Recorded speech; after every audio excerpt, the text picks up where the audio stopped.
On July 27th, Trump announced a trade deal with the European Union following his meeting with the union's president, Ursula von der Leyen. He said that it was a good deal for everybody, and von der Leyen also agreed to it and said that it was a good deal for Europe as well. The tariff straight across for automobiles and everything else will be a straight across tariff of 15%. It's great that we made a deal today instead of playing games and maybe not making a deal at all. I think it's, I'm going to let you say, but I think it's the biggest deal ever made. Thank you very much. Congratulations. EU and US are each other's largest trading partners and account for a third of all global trade. The tariff deadline is on August 1st, and countries are now rushing to crack deals with the US. Trump announced a verbal deal with Japan, Indonesia and Philippines too earlier this month. But what is this deal with the European Union? As a part of a trade deal, the US will impose a 15% import duty on most EU goods, which is half of 30% announced earlier. EU plans to invest $600 billion in US under this deal. It also plans to buy $750 billion worth of US energy over the next few years. In addition, EU is also expected to purchase quote-unquote hundreds of billions of dollars of US military equipment. This is in line with the defense spending boost that NATO countries agreed to in the NATO summit, to just that all this spending will now go to America as a part of this deal. Despite this deal, the 50% tariff on steel and aluminium remains in place for EU. For some goods like aircraft, certain chemicals, generic drugs, semiconductor equipment, agricultural products and critical raw materials, the tariffs will be 0 to 0. Meaning both US and EU will charge zero tariffs on goods like these. For German car makers who were previously hit with a 27.5% tariff will now face a new 15% rate. In 2024, US had a $235 billion trade deficit with EU in goods. After the announcement of the deal, the euro rose 0.2% against the dollar, pound and yen. In a smart move, the EU president also released a statement pointing out the details of the deal so that it's clear and not changed later. Why is this a smart move though?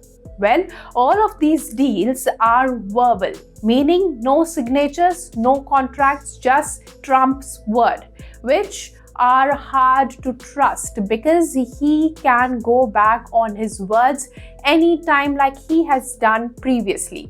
Take Japan and Vietnam for example.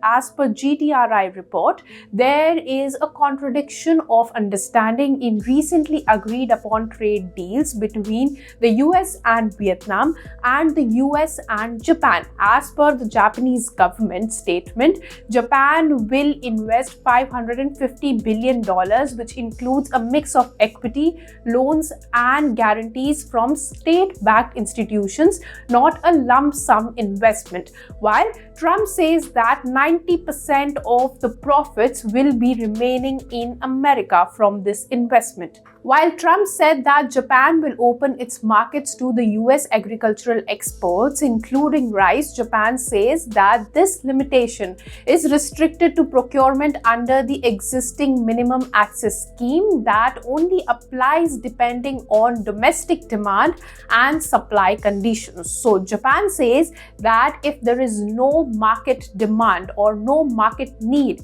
Japan reserves the right not to import US rice, and some differences were also found in auto exports too.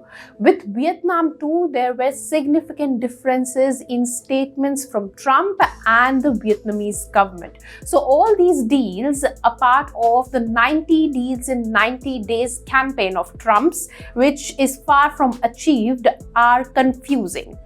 Trade agreements, which should ideally give clarity, are creating more uncertainty for businesses, and only verbal deals giving more room for changes on August 1st when the deadline is coming for tariffs. Good or bad for the markets, but it's a good move for headlines. India has been cautious with its approach. The deal has not been announced yet. India has its reservations and is insisting on protecting its domestic market while negotiating for a trade deal. GTRI insists that to avoid misrepresentation, a jointly issued written statement should be released before any agreement comes through. So India has to be cautious and not fall for the trade trap and misrepresentation, because when it's Donald Trump, all deals are big but uncertain. What do you think about this? Let us know in the comments, and like, share and subscribe to ET Now for more such news and views. If you like this video, then like, share and subscribe to ET Now.